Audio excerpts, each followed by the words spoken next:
Audi A3 приехала на замену переднего левого ступичного подшипника.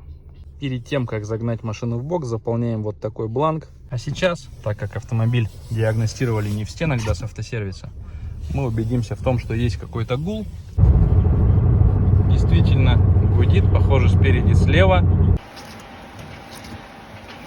Да, действительно слышен звук из левого ступичного. Меняем.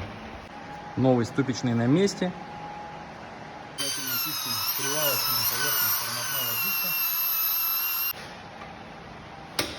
Колесо обязательно протягиваем динамометрическим ключом.